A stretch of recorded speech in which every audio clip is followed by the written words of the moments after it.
ഇപ്പോൾ ഈ social media തുറന്നാൽ ഒരുപക്ഷെ ഏറ്റവും കൂടുതൽ കാണാൻ കഴിയുന്നത് ഇൻഫ്ലുവൻസർമാരെയും മോട്ടിവേഷൻ സ്പീക്കർമാരും ഒക്കെയാണ്. ആൺപെൺ വ്യത്യാസമില്ലാതെ, പ്രായ വ്യത്യാസമില്ലാതെ ഉപദേശങ്ങളുമായി ഇറങ്ങിയിരിക്കുന്ന ഇത്തരത്തിലുള്ള പലരെയും സോഷ്യൽ മീഡിയയിൽ കാണാം. ആരാണ് ഇവരെയൊക്കെ മോട്ടിവേഷൻ സ്പീക്കർമാരാക്കിയത്? എവിടെയാണ് ഇവർക്കൊക്കെയുള്ള യോഗ്യതാ സർട്ടിഫിക്കറ്റ്? ഞാൻ 10 പേരുടെ കൂടെ കിടന്നിട്ടുണ്ടെന്നും സെക്സ് ചെയ്തിട്ടുണ്ടെന്നും ഓറൽ സെക്സിനെ കുറിച്ച് ഒരു ഉളുപ്പുമില്ലാതെ സോഷ്യൽ മീഡിയയിൽ അനുഭവം പങ്കുവെച്ചവിടെ പിന്നെ കാണുന്നത് സോഷ്യൽ മീഡിയ ഇൻഫ്ലുവൻസർ ആയിട്ടാണ്. ഇവളെങ്ങനെ മോട്ടിവേഷൻ സ്പീക്കറായി? ആരിവളെ മോട്ടിവേഷൻ സ്പീക്കർ ആക്കി? അവർക്ക് എങ്ങനെയുള്ള സന്ദേശമാണ് സമൂഹത്തിന് കൊടുക്കാൻ കഴിയുന്നത്? അവരുടെ അനുഭവം.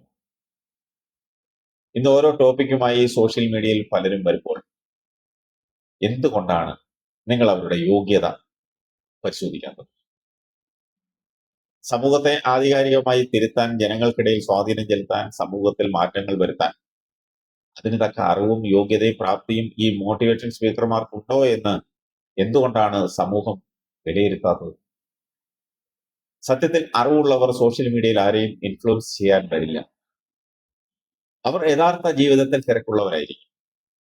അവരുടെ ജീവിതം തന്നെ അവർക്കും അവരുടെ കുടുംബത്തിനും പ്രചോദനമാണ്. ഇന്ന് യൂട്യൂബ്, ഫേസ്ബുക്ക് തുടങ്ങി മറ്റ് സോഷ്യൽ മീഡിയ പ്ലാറ്റ്ഫോം വഴി കിട്ടുന്ന വരുമാനം, പേര്, പ്രശസ്തി ഇതൊക്കെയാണ് നമ്മുടെ മുന്നിൽ നമുക്ക് മോട്ടിവേഷൻ പകരാൻ വേഷം കിട്ടുന്ന ഓരോരുത്തരുടെയും ലക്ഷ്യം. ചിലർ വരുന്നത് അറിവ് പകരാൻ. അവർക്ക് പകരാൻ തക്ക അറിവുണ്ടോ എന്ന് ആര് പരിശോധിക്കും? ചിലർ വ്യവസായത്തിന്റെ ബാലപാഠം തരാൻ വന്നിരിക്കുന്നത് കാണാം. ഡയലോഗൊക്കെ കേട്ടാൽ സ്വന്തം വ്യവസായം വിജയിപ്പിച്ച അനുഭവ സമ്പത്തൊക്കെ കാണുമെന്ന് തോന്നും. വ്യവസായത്തിന്റെ ABCD അറിവുണ്ടായിരിക്കില്ല അവർക്ക്. നല്ലൊരു വ്യവസായിയാണെങ്കിൽ ഫേസ്ബുക്ക്, സോഷ്യൽ മീഡിയയിൽ കുത്തിയിരിക്കില്ല. നാടകം, സിനിമ, അഭിനയ ലോകത്തെ അറിവുകൾ ഇതൊക്കെ പകരാൻ വരുന്നവർ എന്തേ അതിന്റെ പിന്നാമ്പുറ കഥകൾ പറയുന്നില്ല? സ്ത്രീപീഡനം പറയുന്നില്ല? അവർ അഭിനയിച്ച എത്ര പടങ്ങൾ വിജയിച്ചു എന്ന് പറയുന്നില്ല?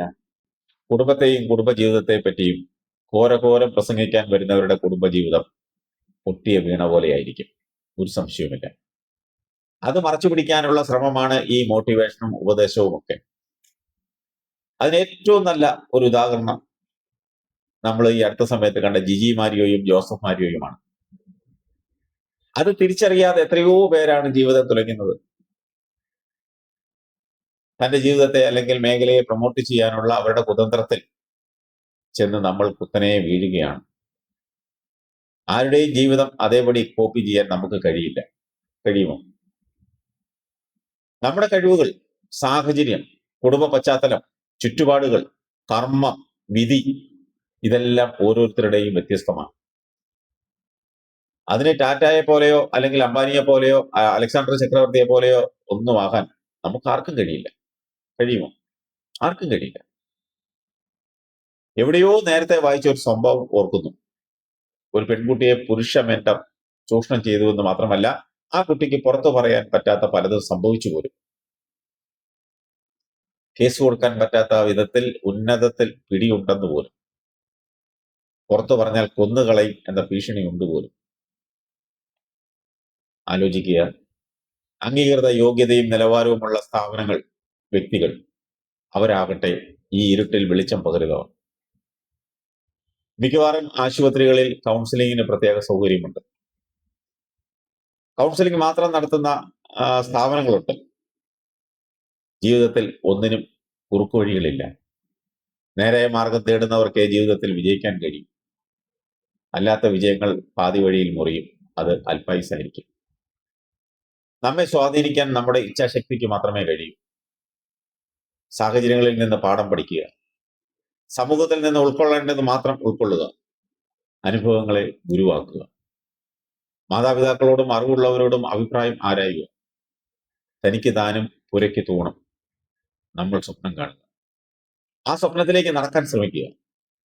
ചിലപ്പോഴാരും കൂടെ കാണില്ല. സ്വയം വഴിവെട്ടി നടക്കുക. വന്നതും അങ്ങനെ തന്നെ, പോകുന്നതും അങ്ങനെ തന്നെ. പിന്നെ ഇടയ്ക്ക് എപ്പോഴോ ആരൊക്കെയോ കൂടെ കൂടും. അവരൊക്കെ കൂടെ ഉണ്ടെങ്കിലും ഇല്ലെങ്കിലും അവസാനം പോകുമ്പോൾ നമ്മൾ ഒറ്റയ്ക്കായിരിക്കും. നമുക്ക് മറ്റുള്ളവരുടെ കുടുംബജീവിതവും അതിലെ തെറ്റും ശരിയും വിമർശന വിഷയമാക്കാൻ അധികാരമില്ല നിയമപരമായി.